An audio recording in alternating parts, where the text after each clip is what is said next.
O que você faz quando as evidências de um fato são muito claras e você tem que tomar uma atitude? Afinal de contas, essas pessoas estão ligadas a você.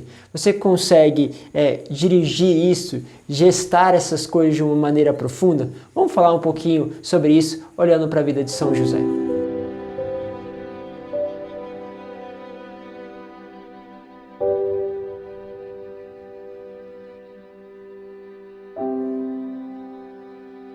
Em nome do Pai, do Filho e do Espírito Santo. Amém.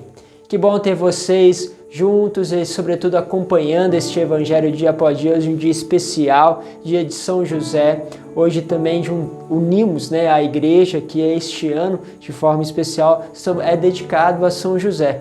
Por isso, se você pode, vai mesmo se aprofundando neste grande homem que realmente cada detalhe da sua história, cada detalhe que a gente pode pegar aqui na Palavra de Deus pode nos conduzir a algo mais profundo.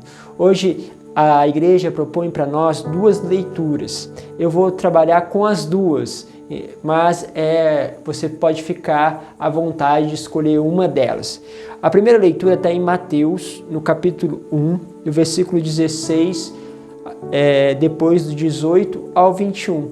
É a história justamente da questão de Maria, que aparece grávida. Diz assim: Jacó gerou José, o esposo de Maria, na qual nasceu Jesus, que é chamado Cristo.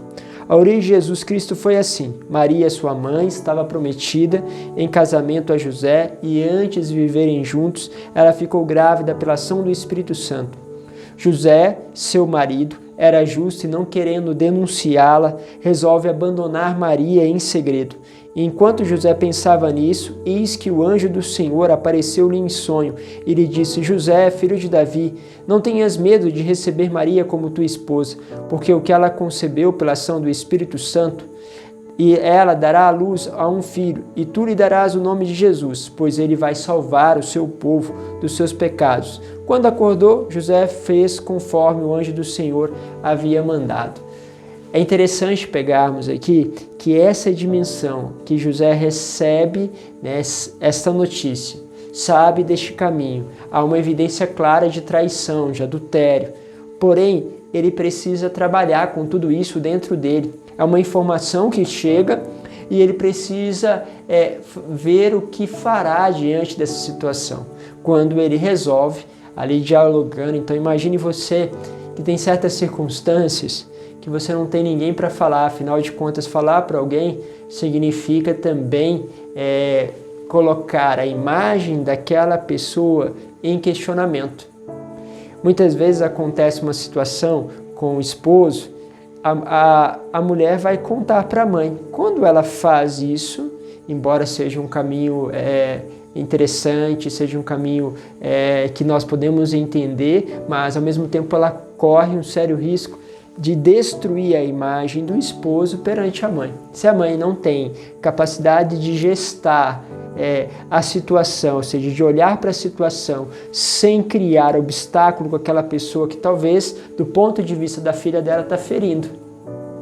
Isso aqui é uma coisa difícil de lidar. Por isso que, às vezes, os laços se reatam, os problemas do casamento se resolvem, mas os conflitos entre genro e nora, sogro e sogra, vai ficando ali em relação ao marido, em relação à esposa. Esses conflitos acabam permanecendo. Por quê? Porque quando foi se partilhar aquilo, se fica logo o questionamento. Às vezes a pessoa resolve, mas você não resolve aquilo dentro de você, se você talvez está ligado àquela pessoa.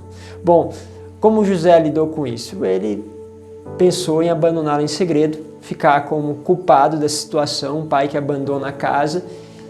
E aí o Senhor vem em socorro dele, vem em auxílio e faz o seguinte, e coloca para ele a luz da verdade. Olha só, esperar, tomar aquela decisão que vai ser melhor para o outro, de repente você começa a ser surpreendido por Deus, que abre para nós uma realidade que nós não tínhamos percebido.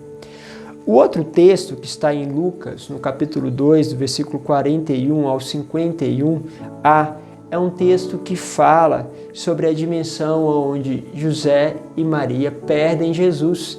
e vão encontrar ele no templo. Por isso, eles vão até Jesus, quando acham ele no templo, vão perguntar para ele, meu filho, né? Quando viram, né, diz a palavra, seus pais ficaram comovidos. E sua mãe, né, Maria, disse a ele, né? Ou seja, depois que acharam ele, ficaram comovidos, afinal de contas já tinham dias que estavam procurando. E aí Maria disse o seguinte, filho, por que agistes assim conosco? Teu pai e eu estávamos angustiados à tua procura. E ele respondeu, por que me procuráveis? Não sabeis que eu devo estar naquilo que é de meu pai? Eles, porém, não compreenderam a palavra que eles lhe falaram. Olha só que interessante. Aqui José, ele dá a sua palavra para sua esposa. Maria que vai falar com Jesus. Aí você imagine também quanto José fez mais uma vez esse caminho de silêncio. Esse caminho de se esconder. Provavelmente cada um de nós estaríamos bravos com a situação, porque essa atitude que foi tomada, o menino que sai sem falar, e tudo isso causaria de uma certa forma ira, mas ele escolhe mais uma vez o silêncio. Dá a sua voz a Maria, para que ela possa falar com o menino. E aí, quando recebe aquela resposta que eles não compreenderam, ele silencia. Olha só, em José, nós vamos aprendendo este valor do silêncio. Primeiro, silêncio, para que no tempo de Deus as coisas fiquem claras. O silêncio como gestor das nossas emoções, dos nossos sentimentos, para não agir no impulso, porque muitas decisões nossas são feitas através do nosso impulso natural. A consequência de tudo isso é que a gente tende a causar mais conflitos nas situações, mas se você silencia, né? Busca essa sabedoria que José encontrou, você se coloca perante Deus, a quem você tem que recorrer, e só depois de ter gestado tudo isso, vai falar, você vai perceber que esta dinâmica produz uma resposta muito melhor e uma resposta muito mais profunda. E em todas elas, você vai perceber que ali atrás daquela história com Maria, havia um crescimento para você. Mas a princípio parecia que ela que tinha que mudar.